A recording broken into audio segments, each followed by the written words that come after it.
Hi, it's Matt at GI Energy. We've been running through a few inverters and panel manufacturers. Today we're looking at Enphase microinverters, the pros and cons, and without going into too much technical detail.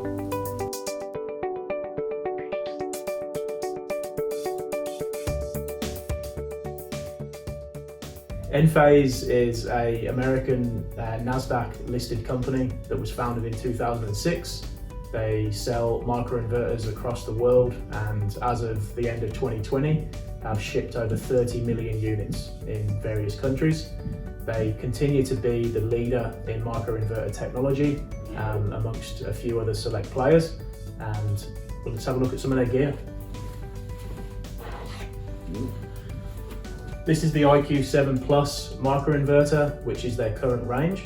They also make this in the IQ7A model that's used for higher wattage or higher power class panels.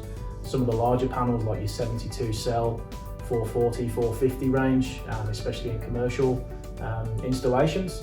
So this will actually sit underneath each panel on your roof. So the differences between a microinverter and a string inverter are pretty straightforward. String inverter sits on your wall, you have your panels installed on your roof, they'll run down into that string inverter, compared with a microinverter that'll sit underneath each panel. So this will sit underneath each panel, you'll have Enphase IQ cable that then runs back to something that's called the Enphase Envoy. The Envoy is installed close to your subboard or switchboard meter box in a separate distribution board just to keep everything neat. So this is essentially the brain of the operation. So, as I said before, all of the microinverters will be wired into the Envoy. This then provides all of your monitoring. So you'll have your production monitoring, consumption monitoring, export control potentially in certain areas, or if you're looking at larger systems, depending on if you've got single or three-phase power, and just controls everything throughout the whole system. In Australia, the Enphase head office is located in Melbourne. They've also got an office over in Christchurch for New Zealand, and their guarantee is if you ever call Enphase directly, someone will answer the phone within 60 seconds. So if you're looking into this product, obviously one of the things that you want to have peace of mind about is the service and backup from the manufacturer. So if you find Enphase's phone number online, and we'll provide it as well, you can obviously test that out and just make sure they do answer within 60 seconds, which I know a few of the guys in our office have done that a few times before, which is always a great feature, obviously, to know that they do what they say they'll do. As I mentioned before, a lot of systems that are installed use a string inverter. So I suppose, what is the difference with a microinverter and when are they used? So the sort of easy segue to a microinverter is for a roof that has some shading, or maybe some different gables or angles, a tricky roof design or very intricate roof design, a smaller home like a townhouse or a terrace house where the roof space might be shared, and there may be a body corporate. But the real one that most people will refer to is the shading. So the reason for that, as we've explained in other videos with a string system, is you may have 10 panels installed in a string. If you've got a string inverter, it'll be reduced to the power of the weakest panel. So a lot of people will talk about the Christmas lights. If one of the Christmas lights goes out, the other Christmas lights that are running in that series will all just go out as well. So with Enphase, because each panel's got that microinverter underneath, they'll all operate individually. This also means that the startup of the micros is a little bit earlier in the morning, and they'll run through to a little bit later in the afternoon or evening in summer. Because each one is individual, there isn't a minimum startup voltage for a certain number of panels like there are with other inverters that are on the market. So if we move away from shading with the microinverters, which is obviously their clear feature that's pretty obvious, what else do they do, or what else is attractive about the system? So another huge advantage of a microinverter is safety. So because the microinverter sits underneath each panel, the conversion of power from DC to AC is done at panel level. So again, rather than running a DC cable back to your inverter, everything's done on the roof. So this means that running through the roof, through your house, is 230, 240 volt rather than 600 volts potentially with a DC system. Now, A professionally, safely installed solar system with a string inverter will have a really low chance of ever having an issue. However, over time, as the industry's matured a little bit and we've seen some of the issues that have occurred over time, there's been a little bit of a shift towards inquiries around the safety of the system, particularly with a lot of commercial installations like a childcare or a school, where safety is obviously paramount and it's something that's required as part of their tender or application process. Another fantastic feature about Enphase is the flexibility. So because you're installing the system micro by micro, you could start with 10 panels, 20 panels, 30 panels and install them over time, just block by block. So additional micro, additional panel, additional micro, additional panel. You've already got the system in place there. You've got the Envoy, the distribution board. You're simply just building it like Lego.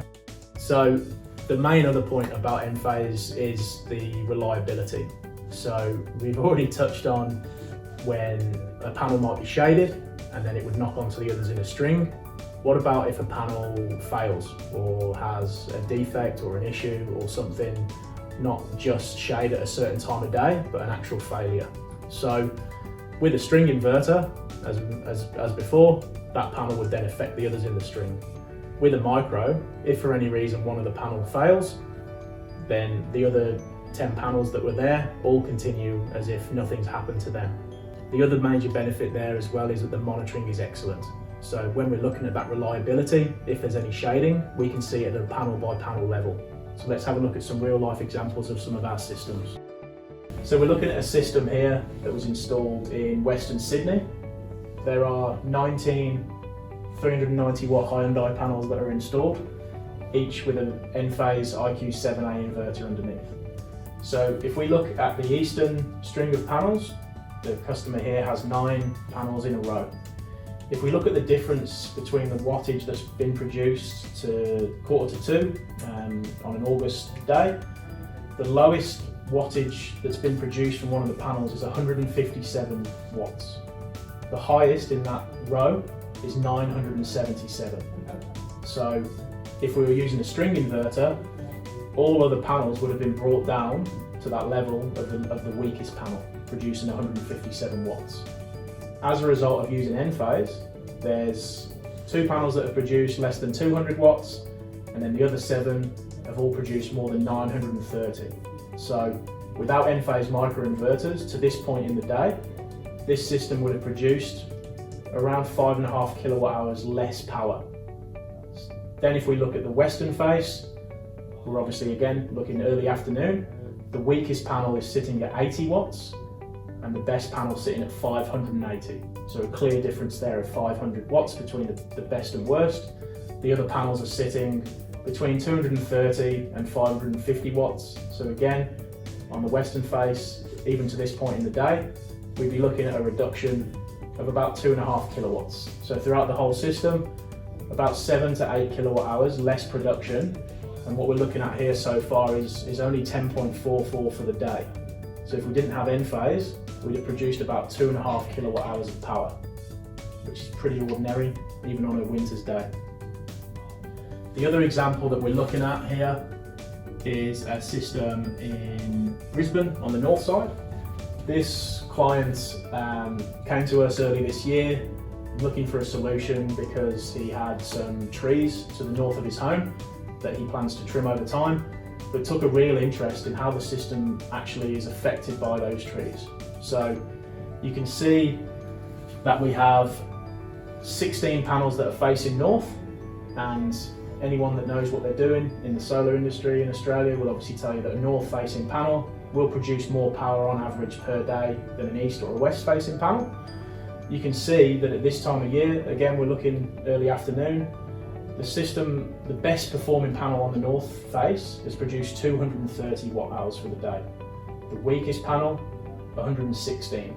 So not too much of a difference in this example here between the run of all north facing panels.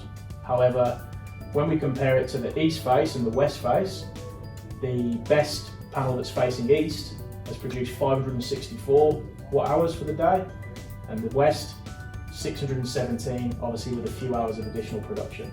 So If this was a house without any shade, in August, in South East Queensland, you'd expect the east or west face to produce roughly about 15, maybe 16, 17% less power than a north facing panel. But because of that shade that's present, the east and the west face are actually more productive and are giving the customer more power that they can obviously consume at that time of day. So we're going to continue to monitor this system with this client, where we can actually check back in after they get some of the trees trimmed or potentially even removed, and then obviously enjoy the benefit of the additional production that will occur there. So Enphase microinverters installed in Australia come with a 10-year warranty. If they're installed in any other country, so in America, obviously where their headquarters are, they receive a full 25-year warranty. So the same micro is received here, all comes from the same factory, but we only get a 10-year warranty. As we're an Enphase Gold installer, we can potentially increase that warranty up to 25 years, roughly for about $33 per micro. And then if it's paired with an LG panel or a Q-cell panel, your system then has a full 25-year warranty on the panels and the inverter, which is pretty amazing really. Enphase have done over 1 million hours of testing on their micros. They've submerged it in water for more than 30 minutes. It's IP67 rated, it's fully enclosed, so no water, no salt can get into that inverter if you're installing it in a marine environment. It really has been put through every test that's out there. So I guess what you'd probably ask is, there must be a downside. And I guess the downside really is you pay a little bit more for them. So in terms of an Enphase compared to a quality string inverter like a Fronius or an SMA, you're roughly paying about another 25 to 30% for Enphase. So it's not the most cost-effective solution on the market. However, with the benefits that we've run through in terms of the reliability, the safety, the flexibility, obviously the shade handling if you have a situation like that, it may actually result in a better return on investment because of the increased performance. So thanks for watching, thanks for listening, and we look forward to hearing from you soon. Thanks.